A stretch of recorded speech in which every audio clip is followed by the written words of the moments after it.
जय जगन्नाथ घर अवैध को आपण मानक स्वागत।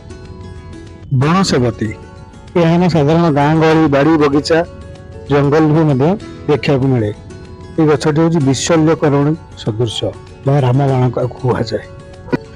विशल्यकरणी गछ साधारण खंडिया गोड़ भांगी जाइए रक्तस्राव एवं आमर आंठु आंठी दरज व्यवहार करा जाए। यह एक जड़ीबूटी सदृश। विशल्यकरणी गछर पत्र को भल भाव धोई दे गरम कड़े जड़ा तेल भाजी दे ता रस को आंठु गंठी दरज गोड़ पेन होता से जगह मान लेपन करा जाए एवं अंटा रोग पाई तार पत्र को तेल रे भाजिकी यदि आम देह मालिश करवा से जगार ताहा भी आमको आराम मिलता है। एवं रक्तस्राव विशल्यकरणी गछटी बहुत गुण बहुत भल आम देहपाई।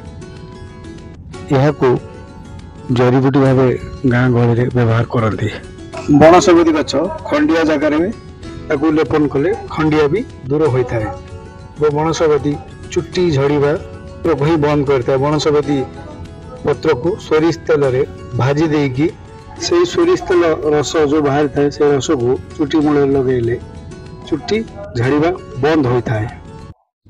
वो मुहरे व्रण पाई भी बण सेवती को व्यवहार करा जाए। बण सेवती पत्र को भल भाव कड़े रे भाजी से रस को तेल रे मुहरे लगेले से रस को व्रण रोग भी भल होता है।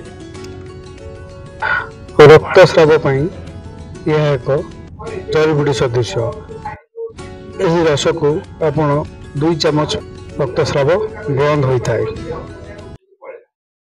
जो आपको भल लगी था आम पेज को लाइक एवं शेयर निश्चय करेंगे। जय जगन्नाथ।